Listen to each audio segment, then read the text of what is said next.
যে এই উম্মত জাহান্নামে যাবে কি করে জাহান্নামে যাবে এটা আমার বুঝে আসে না। আমি তো কোথাও টোকায়া পাই না এই উম্মতে জাহান্নামে যাওয়ার সুযোগ, কোনো রাস্তা দেখি না যে এই উম্মত জাহান্নামে কি করে যাবে। কিন্তু তারপরও যাবে, এটাও সত্য। তারপরও তাহলে বোঝা গেল ওর মতো হতভাগা কেউ নেই, এই উম্মতে জাহান্নামে যাওয়ার কোনো সুযোগ নেই। আমি আপনাকে দেখাইতেছি আসসালাতু ইলা সালাতি কাফারা, যে 5 ওয়াক্ত নামাজ পড়ে সে বুকে হাত দিয়া বলতে পারে 24 ঘন্টার গুনাহ মাফ। কেন হাদিস তো সত্য না মিথ্যা? এখন হুজুররা কইব সগীরা গুনাহ মাফ হয়ে যায়, তাহলে আপনি সগীরা গুনার দলে, আরেক দল হুজুররা আছে যারা বলে কবিরা গুনাহ মাফ হবে। আমি কবিরা গুনাহ আলাদের পক্ষে, নামাজে কবিরা গুনাহ মাফ হয়। কি নামাজে মাফ হয়?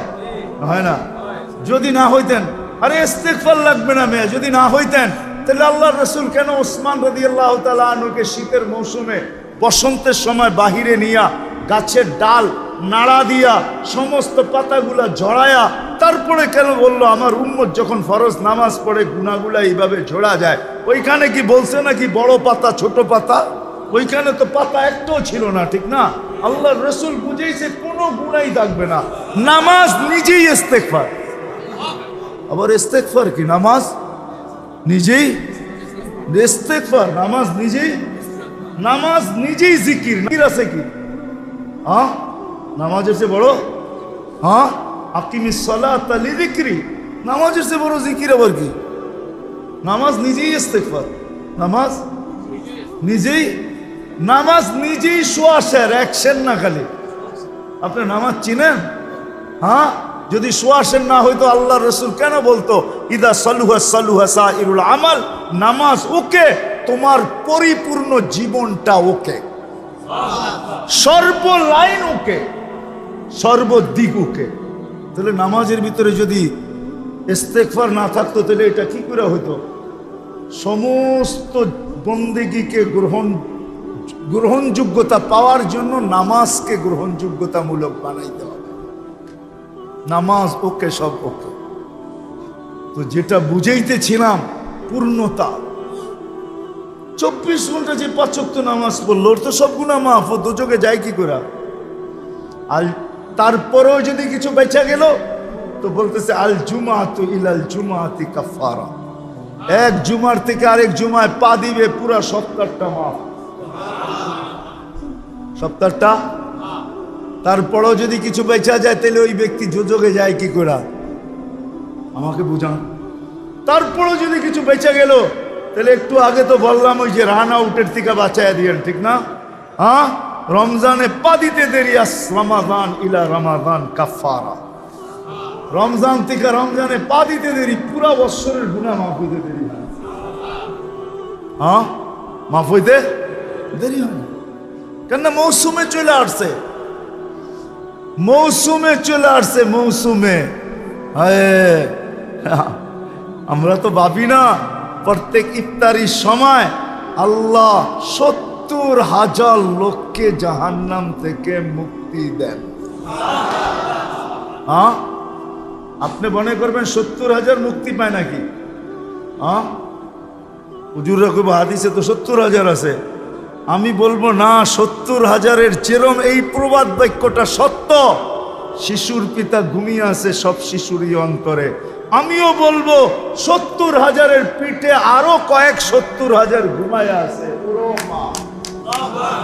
কেমনে জানেন?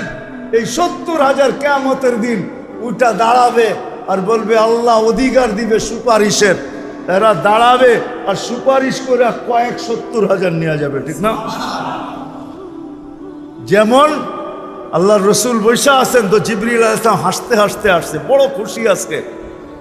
আল্লাহ রাসূল জিজ্ঞাসা করছে এত খুশি কেন? বলছে সুসংবাদ নিয়ে আসছি, আপনিও খুশি হয়ে যাবেন। বলছে কি সুসংবাদ? 70,000 উম্মত আপনার হিসাব কিতাব ছাড়া জান্নাতে যাবে। তো শুনতে দেরি, চেহারা মলিন হইতে দেরি হয় নাই। তো জিবরিল আলাইহিস সালাম বললেন এটা কি? আপনি তো খুশি হওয়ার কথা, চেহারা মলিন হলো কেন? মাত্র 70,000, আমার সাহাবী তো 1.25 লক্ষ, কিয়ামত পর্যন্ত উম্মতের কি হবে? এই জন্য চেহারা মলিন। তা আপনি কি নিতে রাজি না? নিতে রাজি না এই কথা বলতেছি না, কিন্তু ভাবতে হবে এটা বলতে পারি, ভাইবা দেখি নিব কি নিব না। তো পাশে ওমর রাদিয়াল্লাহু তাআলা আনহু বসা, বলছে ওমর নিব 70,000 বিনা হিসাব কিতাবে জান্নাতে যাবে। তো যেমন উস্তাদ তেমনই তো ছাত্র হয়, পীর যেমন মুরিদও তো এমনই হয়, ঠিক না? হ্যাঁ কি বলেন? সঙ্গী ভালো হলে আমিও ভালো হব, এটাই তো সত্য। নাহলে কোরআন কেন বলবে কুনু মা'আস সাদিকিন, নেককারদের সাথে চলো, তুমিও নেক হয়ে যাবা, তুমিও নেক হয়ে যাবা, ভালোর লোকে চলো ভালো হয়ে যাবা। প্রবাদ বাক্য এটাই সত্য। সৎ সঙ্গে স্বর্গবাস, অসৎ সঙ্গে সর্বনাশ, এটাই সত্য। সৎ সঙ্গে সর্বনাশ, সৎ সঙ্গে স্বর্গবাস, অসৎ সঙ্গে সর্বনাশ। তো বলছে ওমর নিব? কয় না, 1.25 লক্ষ তো আমরাই, কিয়ামত পর্যন্ত মানুষের কি হবে, কি করব? কয় ফেরত পাঠায় দেন, বলেন বাড়ায় নিয়ে আসতে। তো বলছে মশওয়ারা হয়ে গেছে, নিতে পারি না, আল্লাহকে বলো বাড়ায় দিতে। আল্লাহ আল্লাহ, ঠিক না?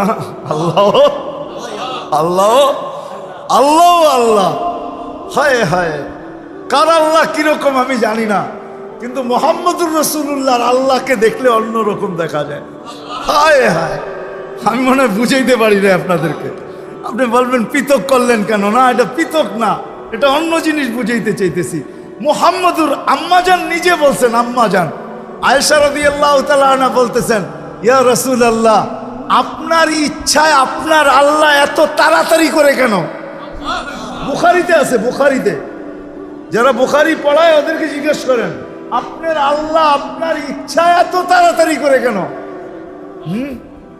আপনার আল্লাহ আপনার ইচ্ছায় যদি আম্মাজান বলতে পারে, তাহলে আমিও বলতে পারি। কার আল্লাহ কিরকম এটা আমার বিষয় না, কিন্তু মুহাম্মদুর রাসূলুল্লাহর আল্লাহ মুহাম্মদুর রাসূলুল্লাহর সাথে অন্যরকম।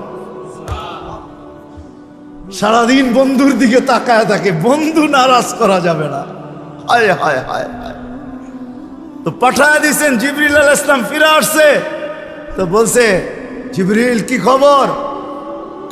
আল্লাহ বলতেছেন বাড়ানো যাবে না, আপনাকেও নারাজ করা যাবে না, বাড়ানো যাবে না আপনাকেও। আপনি বলবেন এটা আবার কি করে সম্ভব? বাড়াবে না আবার আপনাকে নারাজ করবে না, এটা সম্ভব কি করে? আল্লাহ পদ্ধতি দিয়া দিয়েছেন, বন্ধু বাড়ানো যাবে না, কিন্তু আপনাকেও নারাজ করা যাবে না। পদ্ধতি 70,000-এর প্রত্যেক ব্যক্তি 70,000 হাতে ধরে জান্নাতে নিয়ে যাবে। তাইলে কত যাবে হিসাব কিতাব ছাড়া জান্নাতে? কত? 490 কোটি উম্মত যাবে হিসাব কিতাব ছাড়া জান্নাতে। এই জন্যই বলতেছিলাম, প্রতিদিন ইফতারের সমাজে 70,000 আল্লাহ জাহান্নাম থেকে মুক্তি দেন। 70,000 দেন না, ওদের পিঠের ভিতরেও আরো কয়েক 70,000 এরকম লুকানো আছে, ওটি সহ কিয়ামতের দিন যাবে ইনশাআল্লাহ। মৌসুম দিছিলেন, মৌসুম দিছিলেন, যেখান থেকে প্রথমে ছিলাম আবার চলে যেতেছি। লক্তা লম্বা হয়ে গেছে অনেক দূর। যে দৈনন্দিনের প্রয়োজনের জিনিস যারা বিক্রি করে, তারা জানে যে সারা বছর আমি দৌড়ায় পারবো না, ইবাদত বন্দেগী দিয়ে বাড়তে পারবো না, আমি তো সহানুভূতি দিয়েই জান্নাত লেখাবো। মৌসুম ছিল আমাদেরকে আকর্ষণের পাত্র বানানোর জন্য। রমজান মৌসুম, ভরা মৌসুম, ভরা মৌসুম, এক একজনরে এক এক দিক দিয়া দিছেন। আপনি মনে করেন কেমন মৌসুম, কেমন আকর্ষণের পাত্র বানানোর জন্য আল্লাহ আল্লাহর রসুল কতটুকু নিচে চলে আসছেন, কতটুকু নিচে। যদি আপনি ভাবেন তাহলে বুঝবেন। আল্লাহ রসুল বলছে, যে কাউকে পেট ভরা রোজার দিন খাওয়াবে তাকে আল্লাহ জান্নাত লেখা দিবে, জাহান্নাম থেকে মুক্তি দিবে, গুনাহ মাফ করবে। তো সাহাবা আয়েশা বলছে, ইয়া রাসূলুল্লাহ, পেট ভরা আমরাই তো খাইতে পাই না, কারে খাওয়াবো? আমরাই তো খাইতে পাই না, কাকে কোত্থেকে খাওয়াবো? তা আল্লাহ রসুল বলছে, আচ্ছা তাইলে যদি তুমি 1 গ্লাস দুধ খাওয়াও। বলছে এটাও তো সবসময় হয়ে ওঠে না, তাইলে একটা খেজুর। এটাও তো হয়ে ওঠে না। তো নামতে নামতে নামতে নামতে সুরবাতু মা আসছেন, সুরবাতু মা। এক ঘোট পানি যে রোজাদারকে পান করাবে, এক ঘোট পানি পান করাবে, এক ঘোট পানি। এটা কিন্তু বাবার বিষয়। আমার বলা দ্বারা শোনা দ্বারা যতটুকু আপনার ভিতরে রেখাপাত না করবে, আপনি অ্যানালাইসিস করলে ভাবলে আর চেয়ে বেশি বুঝবেন। এক ঘোট পানি, এক ঘোট পানি। হুজুররা ওয়াজ করে, পদ্ধতি বলে না, হুজুররা ওয়াজ করে যে রোজা কবুল হওয়ার জন্য হালাল ইফতার কি শর্ত, ঠিক না? হ্যাঁ, হায় হায়, এই উম্মতকে কত সহজ পদ্ধতি দিছিল আল্লাহ, কত সহজ পদ্ধতি। প্রত্যেক বাড়িওয়ালা যদি সামনের বাড়িওয়ালাদেরকে বলতো পুরা রোজার ভিতরে সব খাওয়ান আমরা তোমাদেরকে পাঠাবো, তোমরা পাক করো না, তোমরা পাক করো না, আমরা পাঠাবো। কেন? সহানুভূতি দেখাবো, জান্নাত নিব। সহানুভূতি দেখাবো আর জান্নাত নিব, জান্নাত নিব। আর সে যদি বলতো যে আমিও তোমারটা পাক করে পাঠাবো, তুমিও তোমার জন্য পাকায়ও না, আমার জন্য পাকাও, পাকাও তোমার জন্য পাকায়ও না, তাহলে দুজনের খানা হালালও হইতো, আবার দুজনের জান্নাতও লেখা হইতো, দুজনের খানা হালাল হয়ে যেত। হাদিয়া হালাল, হাদিয়া হাদিয়া হাদিয়া। আল্লাহর রসুলের জন্য সদকা হারাম, সদকা হারাম না? হ্যাঁ, কিন্তু আল্লাহর রসুল যখন ঘরে ঢুকছেন, ফুফুর ঘরে না কার ঘরে ঢুকছেন, যখন গোশত দেখছেন উপরে, ঠিক না? বলছে এই গোশত এত সুন্দর ঘ্রাণ, পাকাইছো তো খুব মজা করে মনে হয়, ঘ্রাণই কইতেছে। ইয়া রাসূলুল্লাহ সাদাকা, কয় লাকি সাদাকাতুন ওয়ালানা হাদিয়াতুন, তোর লাইগা সাদকা, আমার জন্য হাদিয়া, খাওয়া না, তুই খাওয়াইলে হাদিয়া হয়ে যাবে, তাইলে প্রত্যেকের রিজিক হালাল হইতো। আমার সমাজকে যদি বুঝাইতে পারতাম, তাইলে এই প্রশ্ন আমার সমাজের থেকে উঠা যেত। আমরা ফতুয়া তো দেই, মাসলা তো বলি, পদ্ধতি বলি না। আমার সমাজের প্রত্যেক ফ্যামিলি যদি আরেক ফ্যামিলিকে বলতো, বোন তোর পুরা রমজানের 30 দিনের ইফতার 2 টাইম 3 টাইমের খাওয়া আমার ঘর থেকে আসবে, সে যদি বলবে আমার ঘর থেকে তোরটা আসবে, আমার ঘর থেকে তোরটা, আমি জান্নাত নিতে চাই, তোকে হাদিয়া দিতে চাই, তাইলে এই হাদিয়ার লেনদেন যদি হইতো আর জান্নাতের আশায় হইতো, তো দুজনেরটা হালাল হইতো। কি কি কি? হাদিয়া হালাল, হাদিয়া হাদিয়া হালাল। আপনি বলতেন ও তো ওইরকম কামাইছে, কামাক না, ওটা কি আপনার দায় দায়িত্ব দিছে নাকি আল্লাহ? লাস্তা আলাইহিম বিমুসাইতির, ও কোত্থেকে কামাইছে ওর ব্যাপার। আপনাকে তো হাদিয়া দিছে, আপনাকে তো কি দিছে? আপনাকে তো হাদিয়া দিছে। ওয়ালা তাজাসসু ওয়ালা ইয়াগতাব বাযুকুম বাযা, ইসলামে তাজাসসুস নিষেধ। আমরা একটু বেশি পরহেজগারি দেখাইতে যে তাজাসসুসে লেগে যাই, আমি জানিও না যে এই তাজাসসুস আমাকে কোথায় নিয়ে যাইতেছে। আপনি ভাবছেন আপনি বড় মুত্তাকি হইতেছেন, না, মুত্তাকি হইতেছেন না। হইতে পারে এই মুত্তাকির শয়তানের চাদর আপনাকে অনেক দূরে নিয়ে যেতে পারে। নিজেকে বড় মুত্তাকি ভাইবেন না যে আমি তাকওয়া তাহকিক করি। তাহকিক করতে করতে করতে কারো পর্দা ফাঁস করে ফেলছেন। আপনি কোন মুসলমানের পর্দা ফাঁস করার অনুমতি আল্লাহ আপনাকে দেয়, অনুমতি আপনাকে আল্লাহ দেয় নাই, আপনাকে দেয় নাই। আমরা দেখি তো সমাজের অনেক ক্লিপ দেখি, অনেক বয়ান দেখি, অনেক কথা শুনি, মাঝে মাঝে বড় দুঃখ লাগে। এত সংকীর্ণ মনা কেন? হ্যাঁ, আমি ওদিনই বলতেছিলাম, মনে হয় উমরার থেকে আসার পরের দিনই এক বয়ানে বলতেছিলাম যে খোদার ওয়াস্তে আমাদের তো আজকে দুরবস্থা এরকম যে আমরা টুপির কালার পর্যন্ত দেখি। হ্যাঁ, টুপির কালার দেখা ছাড়েন, কাঠটুপি উঁচা কাঠটুপি নিচা দেখা ছাড়েন, উম্মতকে এক ভাবেন এক।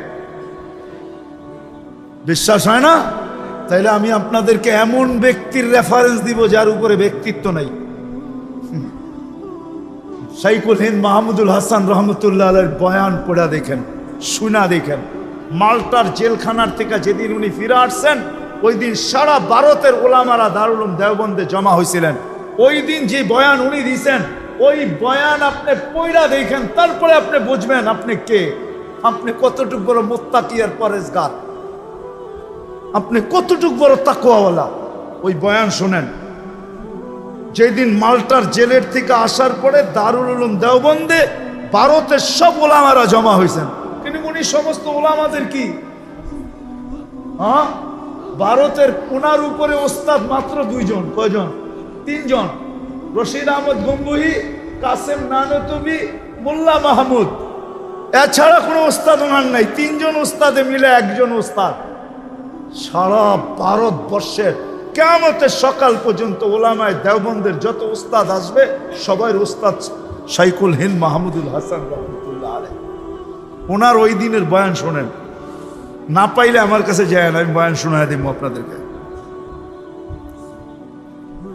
না পাইলে আমার কাছে যায় না, আমি বয়ান শোনায় দিব উনি কি শুনাইছে। উম্মত বানা। তো যেটা বলতেছিলাম মেরে দোস্ত, আসেন আসেন নিজেকে আকর্ষণের পাত্র বানাই, সৃষ্টির কাছে, স্রষ্টার কাছে, আল্লাহর রসুলের কাছে। সারা বৎসর দৌড়াইয়া পারবেন না, আমিও জানি। যাই আছে, ঝামেলা আছে, কাজ আছে, কাম আছে, অফিস আছে, আদালত আছে, ক্ষেত আছে, খামার আছে, মেইল আছে, ফ্যাক্টরি আছে, দোকান আছে, পাট আছে, হাট আছে, বাজার আছে, রোড আছে, ঘাট আছে, ঘর আছে, বাড়ি আছে। সারা বৎসরে দৌড়াই আপনি পারবেন না। এই জন্য রমজান এক মৌসুম দিছেন যে তুমি অতীত বৎসরের যত পূর্ণতা, অপূর্ণতাকে পূর্ণ করতে চাও, অতীত বৎসরের শূন্যতাকে দূর করতে চাও, অতীত বৎসরের যত কমি খামি হয়েছে এটাকে পুরা করতে চাও, শুধু অতীত বৎসরের না। হিসাব করলে দেখা যায় 89 বৎসর 2 মাস। এক রমজান পুরা করা যায় 89 বৎসর 2 মাস। আরেকটাই গেলে আর আপনারা বুঝবেন না, ওটা তাসালসুল লাজেম হয়ে যাবে। আর হুজুররা ফতোয়া দিবে তাসালসুল জায়েজ নেই। কেননা 89 বৎসরের ভিতরে তো আবার 89 বৎসর আছে, ঠিক না?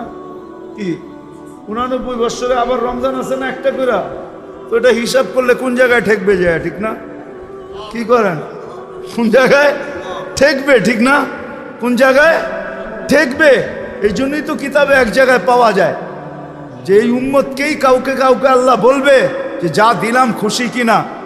কেন জানে তাসালসুল টানতে গেলে ও আবার বইলা বসে কিনা যে আমাকে তো এতটি দিতে হবে। এই জন্য আল্লাহ একজনকে বলবে জান্নাতে যাওয়ার পরে যে কি চাস, তো বলবে আল্লাহ দুনিয়াটা যেদিন বানাইছেন আর যেদিন ধ্বংস করছেন, আর মানুষ তার বিবেক, বুদ্ধি, বিদ্যা, মেধা, শ্রম সব কিছু ব্যয় করে দুনিয়াটা যতটুকু উন্নত করছিল, হাইলাইট করছিল, আবাদ করছিল, এই পুরাটা আমি চাই। পুরাটা পুরাটা পুরাটা আমি চাই। কেন মনের ভিতরে তো ক্ষোভ আপনারও আছে, ঠিক না? নাই বলা দিব দু একটা। মাঝে মাঝে কিছু বাংলো সাংলো দেখলে মনের ভিতরে আসা জাগে না, আল্লাহ ওরে এরম বাংলো দিল, আমারে দিল না, ঠিক না? কি মনের ভিতরে আসে না? না আসে? কিছু বাড়ি কথা তো মনেই আসে, ঠিক না? আপনিও তো ভাবেন যদি হোয়াইট হাউসে এক রাত্রে থাকতে পারতাম, ঠিক না? কি বলেন? কিছু প্লেস আছে না দুনিয়ায় দেখলে মনে হয় যে মোদি এক রাত্র ঘুমাইতে পারতাম, ঠিক না? কি বলেন? হ্যাঁ, আশা আকাঙ্ক্ষা তো আছে। তো ও চাবে, তা আল্লাহ হাসবে আর বলবে মা সালতানি লাকা হাক্কুন, বেওকুব কি চাইলি? যেটা পাও না ওটাও তো চাস না, এটা কি চাইলি? তা আল্লাহ বলবে যা, এটা তো তোকে দিলামই, আরো নতুন 10 গুণ দিলাম। কি কি? কেন নতুন 10 গুণ যদি না দেন তাহলে তুলনা হবে না। এখন ওই দুনিয়া পায় আর যেই 10 গুণ পাইছে ওইটা দেখবে আর দুনিয়া দেখবে, তো ডেলি 100 বার থুতু মারবে, কইব চাইলাম কি, আল্লাহ দিল কি? চাইলাম কি? মার পেটেও তো খাইছি আমরা, না খাই না? হ্যাঁ, কি খাইছি না? কিন্তু ওই খাওয়ানটা যদি এখন 10 লাখ টাকার 10টা বান্ডেল আর ওই খাওয়ানটা একটা প্লেটে আপনাকে দেই, খাবেন? হ্যাঁ, মনে হয় না মানসিকতা ঠিক থাকলে খাবে, কেউ খাইতেও পারে, রুচি নষ্ট হয়ে গেলে কি যা হয় আর কি, খাইতেও তো পারে, ঠিক না? হ্যাঁ, যখন ঘুষ খাইতে পারে তো এটাও খাইতে পারে, ঠিক না? যখন সুদ খাইতে পারে তো এটাও খাইতে পারে, ঠিক না? কি বলেন? হ্যাঁ, কি বলেন? অনেকেই তো খায়, তো ওগুলা খাইতে পারলে এটাও খাইতে পারে। কিন্তু আসলে রুচি যার ঠিক আছে ও বলবে রাখ তোর টাকা। মানুষ হইয়া এটা জিব্বা লাগায় কি করা, মার পেটেও তো খাইতেছিলে, ঠিক না? তো সত্য এটাই, জান্নাতে যাওয়ার পরে মেরে দোস্ত দুনিয়ার দিকে দেখবে আর থুতু মারবে। এক বড়া মৌসুম দিছে না, এক গুট পানি দিয়া জান্নাত নেওয়া যায়, নিজেকে জাহান্নাম থেকে মুক্ত করা যায়, নিজের গুনাহকে মাফ করানো যায় এক গুট পানি দিয়া। যদি আমার জাতি বুঝতো তাহলে আমার মনে হয় প্রত্যেক ব্যক্তি ইফতার করতো তো পরে সবাই নিজের বাড়ির সামনে দাঁড়ায় থাকতো। কিসের জন্য?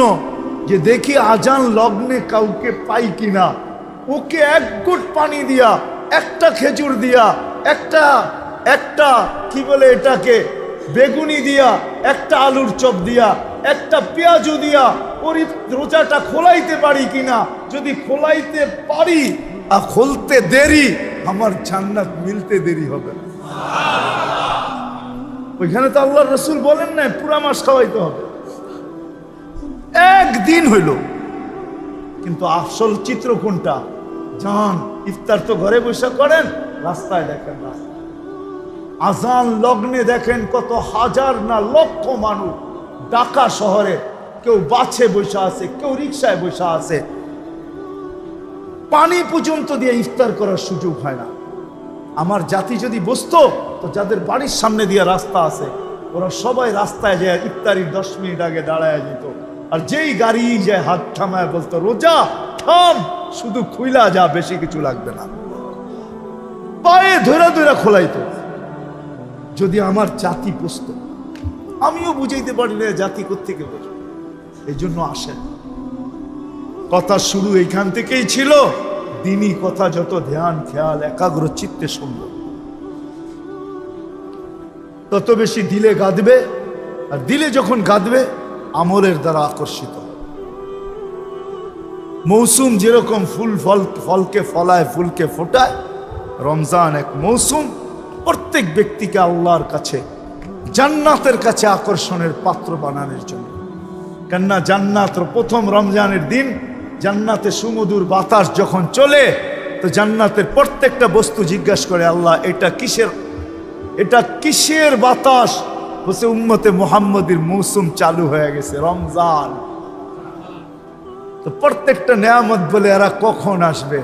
হুরেরা বলে আমাদেরকে বিয়ে করায় দেন না, উম্মতে মুহাম্মদীর সাথে আমরাও মজা করব, এরাও মজা করবে। তখন আল্লাহ বিয়ে করায় দেয় হুরুল আইনের সাথে। ওটা খোলার সময় নেই, এক বৈঠকে তো আর আধা ঘন্টা 1 ঘন্টার বয়ান দিয়ে তো আপনাকে পুরা রমজানের কাহিনী শোনানো যাবে না। এটার জন্য 2 মাস আগের থেকে শুরু করতে হবে, রমজানের দিন এসে শেষ করতে হবে, তাইলে বোঝা যাবে রমজানে রাখছে কি রাখছে, কি রাখছে। এই জন্যই তো আল্লাহর রসুল রমজানে 2 কাজ করতেন। আম্মাজানের থেকে এক রেওয়ায়ত, দুনো রেওয়ায়ত আম্মাজান থেকে, আয়েশা রাদিয়াল্লাহু তাআলা আনহা বলেন আল্লাহর রসুল রমজান আসলে কোমরে গামছা বাঁধা ফেলতেন, আমাদের কাউকে চিনতেন না, আমাদেরকে চিনতেন না। আল্লাহর রসুল কখনো বিছনায় আসতেন না, রমজানে বিছনায় আসতেন না। এটা ছিল ব্যক্তিগত আমলের তরতিব। আর দ্বিতীয় ছিল আল্লাহ রসুল সাল্লাল্লাহু আলাইহি ওয়াসাল্লাম, আল্লাহ রসুল সাল্লাল্লাহু আলাইহি ওয়াসাল্লাম রমজানে তুফানের কি গতি, এর চেয়ে বেশি গতিতে দান খয়রাত করতে থাকতেন। আসেন আমরাও রমজান পায়া গেছি, আল্লাহ আমাদেরকে তৌফিক দান করেন। বাকি যেই সময়টা আছে কমসে কম এটাকে কাজে লাগাই, আল্লাহ আমাদেরকে আমল করার তৌফিক দান করেন। ওমা আলাইনা ইল্লাল বালাগ।